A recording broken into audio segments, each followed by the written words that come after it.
हरि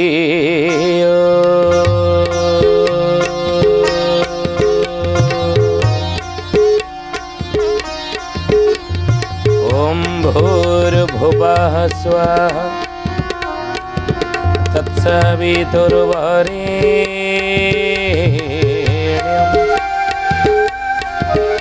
भर्गो देवस्य धीमहि धियो यो नः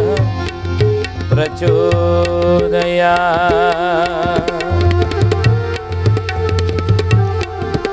महाब्रह्म निर्विकल्पं पूर्णानंद मयं हरि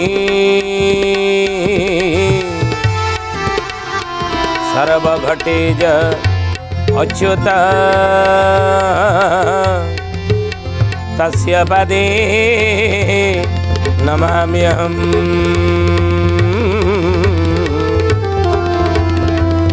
तस्य पदे नमाम्यहम्। बोलिए महापुरुष शिशु अनंत की जय। श्रद्धेयनी ज्ञानी गुणी मंडली आज मालिका वचन को आपण मानक स्वागत जनाऊँ। आज मालिका वचन रे आम आलोचना करिया जाऊे महापुरुष शिशु अनंतर मालिकार नाम है पट्टामडाण। आ पट्टामडाण आज क्यों विषय आम आलोचना करिया जाऊे ना महापुरुष लिखिंट कहले बाबूरे जे पंचकटक भितर ओडिशा रे 5टी कटक अच्छी आपण मैंने शुणी थे मालिका वचन रे 5टी कटक कौन कौन। 1 रे पुरस्तम कटक पुरी, 2 रे अमरावती कटक कौटा छतिया, 3 रे बिरजा कटक कौटा जाजपुर कहती बिरजा कटक, 4 रे अभिभक्त वाराणसी कटक आगुरी ओडिशार राजधानी कटक जिला नथिले वाराणसी कटक, 5 रे विराट कटक कौटा ना चौद्वार। तेणु 5 कटक भितर अमरावती कटक होची अन्यतम। आ ये अमरावती कटक रे महापुरुष लिखिछन दिने क्षीरधार बहिब ना क्षीरधार जहि बहिब छतिया महागिरी जानिबु तो निसे ठाकुरा तेजीबे नीलगिरी। जानिबु तू निसे ठाकुरा तेजीबे नीलगिरी। जानिबु तू निसे ठाकुरा तेजीबे नीलगिरी। जेते बेले क्षीरधार छतिया रे बहिबु आ सेही समय जानिबु तू निश्चय ठाकुरे तेजीबे नीलगिरी। सेतबेले तो जानिबु ठाकुर नीलगिरी क्षेत्र तेजिया करिवे, तेज्य करिवे, त्याग करिवे। बुझिले आज मालिका वचन यही विषय में आलोचना करुचे। जेतेबेले छतिया रे क्षीरधार बहिब सेतेबेले ही ठाकुरे नीलगिरी क्षेत्र छाड़िके खंडगिरी की चलीजे, गुप्त खंडगिरी की। ज्ञानीगुणी मंडली से गुप्त खंडगिरी कौटा महापुरुष हाड़ीदास लिखिले कौन कहले कहले हे मोर मैत्र नीलाद्रि नंद शुणी निय क्षीरधार जही बहुची नाम अमरावती। खंडगिर स्थान गुप्ते सिद्ध साधु अछंती। खंडगिर स्थान गुप्ते सिद्ध साधु अछंती। खंडगिर स्थान गुप्ते सिद्ध साधु अछंती। क्षीरधार जही बहुची स्थान अमरावती। क्षीरधार कौटी बहुची ना से अमरावती छतियार कौ जगह अमरावती। छतियार अमरावती रही आपन को कौटी से अमरावती ना छतिया बट पछुक अमरावती। आउ सेही अमरावती क्षीरधार दिने बहिब। आ जेतेबेले क्षीरधार बहिब ना ज्ञानीगुणी मंडली सेही समय ठाकुर नीलगिरी क्षेत्र त्याग करी खंडगिरी आसिबे बोली मालिकार महापुरुष कहले। आउ क्षीरधार जही बहुची स्थान अमरावती खंडगिर स्थान गुप्तरे सिद्ध साधु माने सेठी अच्छा। साधु माने पर अपेक्षा करी अछन प्रभु खंडगिरी के आसिबे नीलगिरी केतबेले त्याग करी ଜାଣିଛନ୍ତି ସେଇଥିପାଇଁ ତ ସାଧୁ ସନ୍ଥ ମାନେ କ'ଣ ସେମିତି ବସିଛନ୍ତି ନା ଗୁମ୍ଫାରେ ଭଜନ ଲାଗିଛି ରାତ୍ର ଦିବା ମଧ୍ୟର ଗୁପତ ଲୀଳା ସେ ଖେଳିବେ ପ୍ରଭୁ ସେହି ଠାବର ଗୁପତ ଲୀଳା ସେ ଖେଳିବେ ପ୍ରଭୁ ସେହି ଠାବର ଗୁପତ ଲୀଳା ସେ ଖେଳିବେ ପ୍ରଭୁ ସେହି ଠାବର ଗୁମ୍ଫାରେ ଭଜନ ଲାଗିଛି ରାତ୍ର ଦିବା ମଧ୍ୟର ରାତି ଦିନ ଇ 24 ଘଣ୍ଟା କାଳ ଅଖଣ୍ଡ ନାମ ଭଜନ ଚାଲିଛି। ଆପଣ କହିବେ ଅଖଣ୍ଡ ନାମ ଭଜନ କ'ଣ? ଅଖଣ୍ଡ ନାମ ଭଜନ କଲେ ନାମ କେବେ ଖଣ୍ଡନ ହେବ ନାହିଁ। ଅନେକ ସ୍ଥାନରେ ଆପଣ ଦେଖିବେ ଅନେକ ମଠ ମନ୍ଦିରରେ ଆପଣ ଦେଖିବେ ସେଠି ଅଖଣ୍ଡ ନାମ ଚାଲିଥାଏ। 2-4 ଘଣ୍ଟା ଏମିତି ପାଳି କରିଦିଏ ଜଣେ 2 ଘଣ୍ଟା ହେଉ 3 ଘଣ୍ଟା ହେଉ 6 ଘଣ୍ଟା ହେଉ ବସିକି ନାମ ସଂକୀର୍ତ୍ତନ କରୁଥିବେ। ସିଏ ଉଠିଲା ପୂର୍ବରୁ ଆଉ କିଛି ଯାଇକି ବସିକି ମଧ୍ୟ ନାମ ସଂକୀର୍ତ୍ତନ ପ୍ରଭୁଙ୍କର କରନ୍ତି। ନାମ ଖଣ୍ଡନ ହେବ ନାହିଁ। ନାମ ଭଜନ ଖଣ୍ଡନ ହେବ ନାହିଁ, ଖଣ୍ଡିତ ହେବ ନାହିଁ। ତେଣୁ ଅଖଣ୍ଡ ନାମ ସେଇ ଖଣ୍ଡଗିରିରେ ଗୁମ୍ଫାରେ ସାଧୁ ସନ୍ଥମାନେ କରୁଛନ୍ତି ପ୍ରଭୁଙ୍କର। ବୁଝିଲେ ଗୁମ୍ଫାରେ ଭଜନ ଲାଗିଛି ରାତ୍ର ଦିବା ମଧ୍ୟରେ କାହିଁକି ନା ଗୁପତ ଲୀଳା ସେ ଖେଳିବେ ପ୍ରଭୁ ସେଇ ଠାବର। ଦିନେ ପ୍ରଭୁ ସ୍ୱୟଂ ମହାପ୍ରଭୁ ମଣିମା ଠାକୁରେ ଦିନେ ଗୁପ୍ତ ଲୀଳା ସେଠାରେ ଖେଳିବେ। ଗୁପ୍ତ ଲୀଳା କହିଲେ ଗୋପନରେ ଲୀଳା କରିବେ, କେହି ଜାଣିପାରିବେ ନାହିଁ। କଳିଯୁଗର ସାଧାରଣ ମଣିଷ ଯେଉଁମାନେ କି ତେଲ ଲୁଣ ସଂସାର ଭିତରେ ସ୍ତ୍ରୀ ପିଲା ଛୁଆ ଧରି ଏ ବିଷା ଜଞ୍ଜାଳରେ ସବୁ ବୁଡ଼ିକି ରହିଛନ୍ତି, ଏମାନେ କ'ଣ ପ୍ରଭୁଙ୍କର ଏ ଗୁପ୍ତ ଲୀଳାକୁ ଜାଣିପାରିବେ ନା? କାହିଁକି ଠାକୁର ବୋଲିଣ କେହି ନ ମାନିବେ ଜନ ବାବୁ ନ ମାନିବେ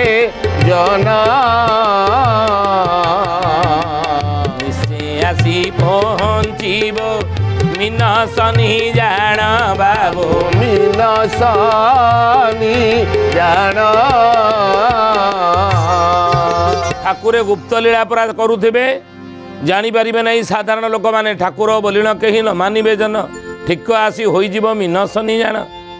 ଠାକୁର ବୋଲି ଜାଣିପାରିବେନି, ମିନସନି ଯୋଗ ପଶିବ। ଯେତେବେଳେ ବିପଦ ଆପଦ ସଙ୍କଟ ଦୁର୍ଦିନ ମଣିଷ ଉପରେ ପଡ଼ିବ କଳିଯୁଗର ଲୋକମାନଙ୍କ ଉପରେ, ସେତେବେଳେ ଡାକିବେ ନା ପ୍ରଭୁ। ଆଉ ଭାଗବତ ଲେଖିଲେନି ସେତେବେଳେ କେ ସର୍ବେ ହୋ ଇବେ ଏକାମୋଖା ଡାକିବେ ନାରାୟଣ ରଖା ଗୋବିନ୍ଦ ଗୋବିନ୍ଦ ଗୋବିନ୍ଦ ପଦୁଗାଳୁଛି ମକରନ୍ଦ ସର୍ବେ ହୋଇବେ ଏକମୁଖ ଡାକିବେ ନାରାୟଣ ରଖ। ଏକମୁଖ ହୋଇ ସମସ୍ତେ ଭଗବାନଙ୍କୁ ଡାକିବେ, ପ୍ରଭୁଙ୍କୁ ଡାକିବେ। ଯିଏ ବିଭିନ୍ନ ସମ୍ପ୍ରଦାୟ ହୁଅନ୍ତୁ ନା କାହିଁକି, ଯିଏ ଯେକୌଣସି ସମ୍ପ୍ରଦାୟରେ ଥାଉ ନା କାହିଁକି, ସମସ୍ତେ ଈଶ୍ୱରଙ୍କୁ ଡାକିବେ, ସମସ୍ତେ ପ୍ରଭୁଙ୍କୁ ଡାକିବେ, ସମସ୍ତେ ଭଗବାନଙ୍କୁ ଡାକିବେ। ସେତେବେଳେ ଏକମୁଖ ହୋଇ ଅନ୍ୟ ଆଉ ଚାର ନଥିବ ବା ଅନ୍ୟ ବାଟ ନଥିବ, ଅନ୍ୟ ମାର୍ଗ ନଥିବ କିଛି। ଭଗବାନ ହିଁ ଭରସା। ଧନ କାମ ଦେବ ନାହିଁ, ଜ୍ଞାନ କାମ ଦେବ ନାହିଁ। ଉଚ୍ଚ ପଦପଦବୀରେ କିଏ ଥିବ ସିଏ ମଧ୍ୟ ସେ ଉଚ୍ଚ ପଦପଦବୀ ତାର କାମ ଦେବ ନାହିଁ। ମନେ ରଖନ୍ତୁ ଏ କଥା। ଧନ ଧନୀ ମାନି ଜ୍ଞାନୀ ଯିଏ ଥାଆନ୍ତୁ ନା କାହିଁକି, ସମସ୍ତେ ଭଗବାନଙ୍କୁ ଏକମୁଖ ହୋଇ ସେହି ସମୟରେ ଡାକିବେ। ଦୁର୍ଦିନ ସମୟରେ ଆମେ କହୁନୁ ଏ କଥାକୁ ମହାପୁରୁଷ ମାଳିକା ଲେଖିଛନ୍ତି। ମିନସନି ଯୋଗ ହୋଇଲେ ଭକ୍ତି କରିବେ ଠାବ। ଯେତେବେଳେ ମିନସନି ଯୋଗ ଆସିବ ସେତେବେଳେ ଭଗବାନଙ୍କୁ ଠାବ କରିବେ, ଈଶ୍ୱରଙ୍କୁ ଠାବ କରିବେ, ପ୍ରଭୁଙ୍କୁ ସମସ୍ତେ ଠାବ କରିବେ। ମନେ ରଖନ୍ତି କଥା, ଡାକିବେ ପ୍ରଭୁଙ୍କୁ ସବୁ ଖୋଜିବେ। ସେଇ କଥା ମହାପୁରୁଷ ଲେଖିଲେ, କହିଲେ ବାବୁରେ ଗୁମ୍ଫାରେ ଭଜନ ଲାଗିଛି ରାତ୍ର ଦିବା ମଧ୍ୟର ଗୁପ୍ତ ଲୀଳା ସେ ଖେଳିବେ ପ୍ରଭୁ ସେଇ ଠାବର। ଗୁପ୍ତ ଲୀଳା ଖେଳିବେ। ସାଧାରଣ ଲୋକମାନେ ବିଷୟ ଜଞ୍ଜାଳରେ ବୁଡ଼ିଥିବା ଲୋକମାନେ ପ୍ରଭୁଙ୍କୁ ଜାଣିପାରିବେ ନାହିଁ, ପ୍ରଭୁଙ୍କ ଲୀଳାକୁ ବୁଝିପାରିବେ ନାହିଁ। ଛତିଆରେ ପ୍ରଭୁ ଯେଉଁ ଲୀଳା ଭିଆଇବେ, ନୀଳଗିରି ଛାଡ଼ି ଖଣ୍ଡଗିରି ଯେଉଁ ଲୀଳାମାନ କରିବେ, ସାଧାରଣ ଲୋକମାନେ ଜାଣିପାରିବେ ନାହିଁ କେଉଁ ଲୀଳା କରିବେ। बोलिए महापुरुष शिशु अनंत की जय। शुद्धि जनी ज्ञानी गुणी मंडली महापुरुष कहले बाबू रे गुंफारे भजन लगी रात्र दिवा मध्यर गुप्त लीला से खेलिए प्रभु से ठावर कि जदि साधारण लोक मैंने जापर ना प्रभुंर गुप्त लीला को ताले कहीं जापर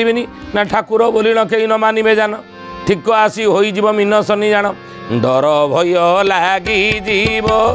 जगत को पुणी बाबू जगत को पुणी धरिबे नाही जे भगत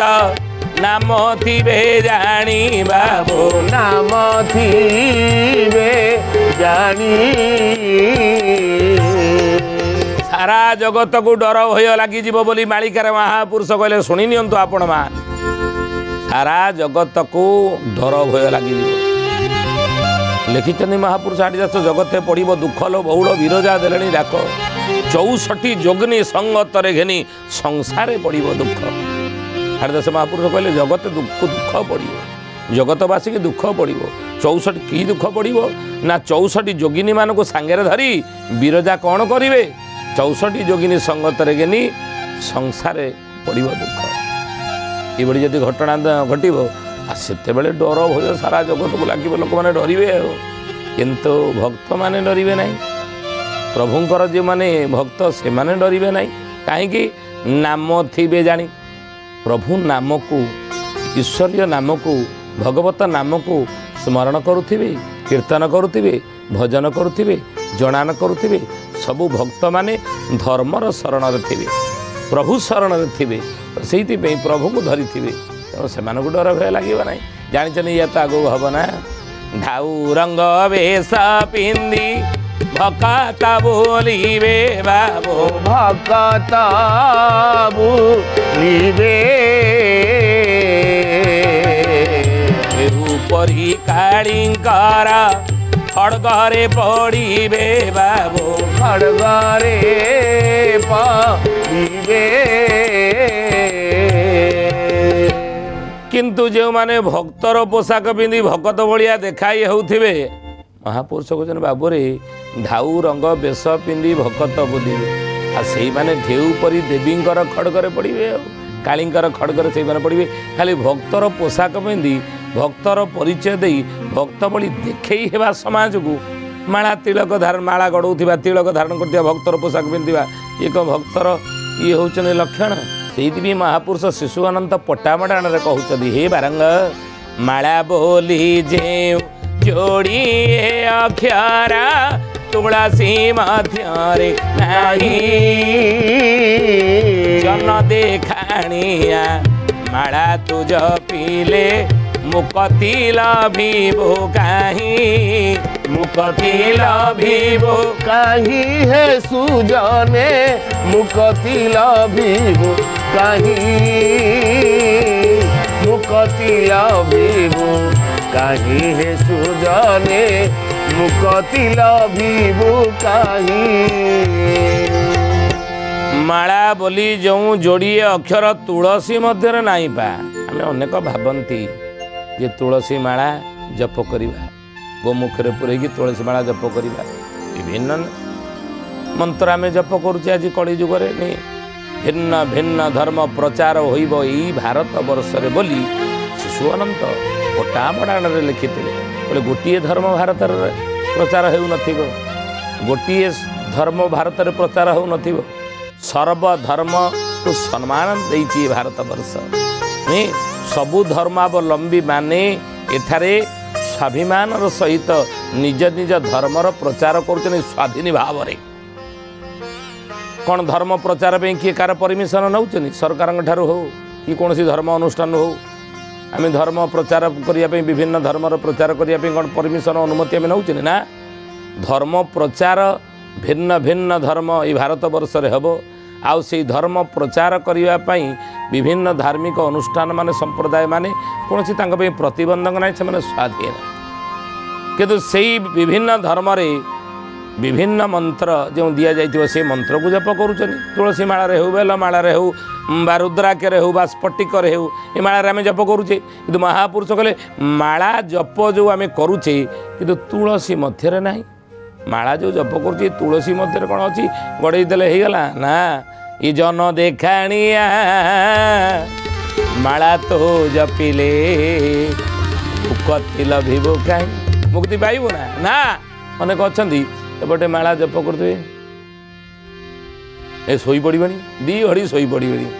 हाँ मु 4 घंटा जप कर बसिकी एते हजार मंत्र मु जप कर शोथे ढोली किए देखा छिड़ा होगी जप कर किए कांथ को डेरिकी जप कला किए देखा चियारे बसिक जप कला किमिति समय गड़े देवा नहीं। बोलिए महापुरुष शिशु आनंद की सुधी जानी ज्ञानी गुणी मन सुधी जानी महापुरुष कहले कहले बाबू रे ये माला जप करुचु नहीं माला जपरे कौन प्रभु अच्छा ना लिखिले अच्युतानंद माला भजुछु रे भजन रहिब नाही माला भजुछु रे भजन रहिब नाही लोक जानिबाकु भकतिया होई लोक जानिबाकु भकतिया होई ठक ठक करो तो ही माला भजुछु रे भजन रहिब नाही माला भजुछु रे भजन रहिब नाही माला भजुछु रे भजन रहिब नाही लोक जानिबाकु भकतिया ही ठक ठक करो तो ही ना ये लोक जानिबे ये धार्मिक लोक होइथिबो ये भक्त होइथिबो भगवान पाख लोक होइथिबो आहा ये ठीक भल लोकटे होइथिबो भल लोकर परिचय पाइबा पाई विभिन्न दायित्व आगुरी थिले किए कौ डिपार्टमेंट रे थिले कौ सरकारी ऑफिस रे चाकरी करथिले कौ बड़ व्यवसाय करथिले कौटी कॉन्ट्रैक्टर करथिले जेतेबेले अवसर समय आसला रिटायरमेंट हो गले ना गोटे धर्म रे आमे जोड़ी हो जिबा गोटे धार्मिक अनुष्ठान जोड़ी गले गोटे आमको सर्टिफिकेट मिलिबो आमे तो आगुर बहुत किलापति खाइचे ना 3-4 थर सस्पेंड होइचे आमे सस्पेंड होइचे चाकरी रे कि विजिलेंस आमको रेड करके धरिची आमे जेल 2-3 थर जाइचे किंतु पुणी गोटे समाज रे आमे गोटे भल चेहरा केमी देखिबा ये रिटायरमेंट पर पर समाज गोटे भल चेहरा लोक केमी जानबे गोटे धर्म अनुष्ठान जोड़ी होइबा सस्ता सुंदर बाट गोटे विभिन्न धर्म अनुष्ठान जोड़ी होइबा जोड़ी की पिंधिदेला धर्मर पोशाक पिंधिले माला गड़ेले आखि बंद करी ढोलेले 3-4 भल लोक होइतबो भल लोकर सर्टिफिकेट पाइया भक्तर सर्टिफिकेट पाइया आमे विभिन्न धार्मिक अनुष्ठान जोड़ी होचे समस्त पक्षर यहाँ प्रयोज्य नुहे केतेक ई बाट को आज आपणाऊँ कलिजुगर ये सस्ता बाट को आपणाऊँ मन रखु ये कथा सावधान तेणु महापुरुष कहले कहले बाबू रे कह भकतिया भकतियार परिचय पाइबापी ये सस्ता बाट को आपणे नेले सर्टिफिकेट पाइबापी भक्तर सर्टिफिकेट पाइबापी भल लोकर सर्टिफिकेट पाइबापी ये बाट को आपणिले अच्युत कहले कहले बाबू रे विषया रे मन थोई मुखे बोले हरि बाबू मुखे बोले हरि मंत भजन भजे जेहु संख्या करी बाबू देहु संख्या करी ए जीवन सारा किलापति खाइथबा जीवन सारा चाकरी कला बेले लांच नहीं थिबा जीवन सारा महापुरुष लिखिछन एभली लोक को ठकी थिबा बुझिले लांचकर होइथिबा जीवन सारा अन्याय अनीति करिथिबा जेमती बाध्यता बयस आसीबो रिटायरमेंट पर महापुरुष कहले ये समाज को आखिठार न दुनिया लोक आखिठार मारे धर्म को आखिठार मारिला भलिया हो धर्म को आखिठार विषय मन थोई विषय ठारे मन थी मुखे बोले हरि एमंत भजन भजे जेहू संख्या करी 5 घंटा बसिकी जप कली 4 घंटा बसिकी जप कली 6 घंटा बसिकी ध्यान कली ये सब धर्म को आखिठार मारिया छड़ा कि नहीं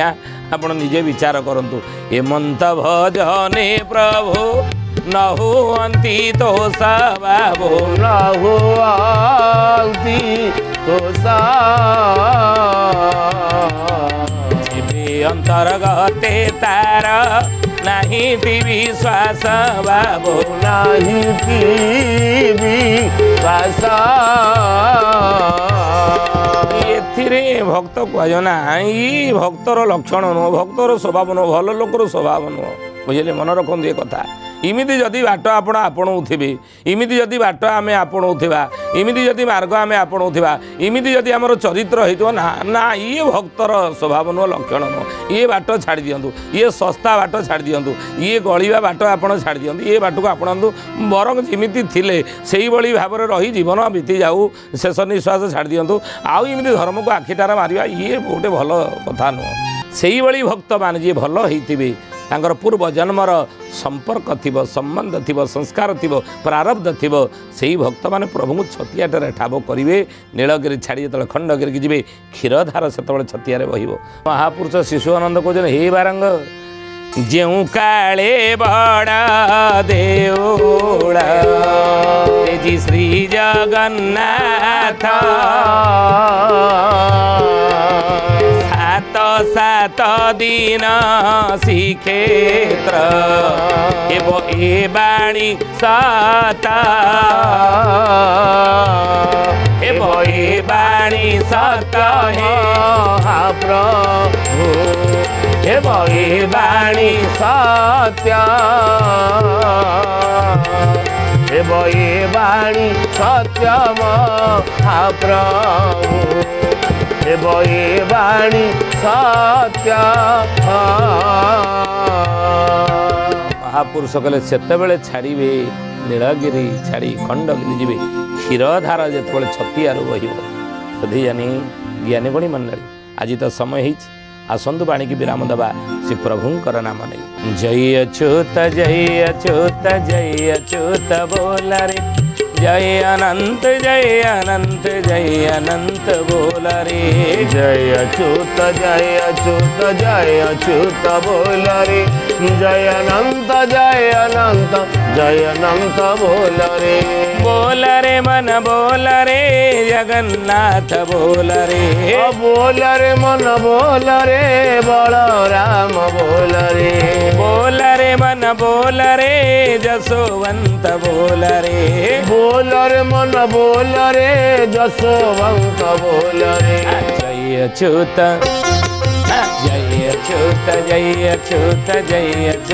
बोल रे जय अनंत बोल रे जय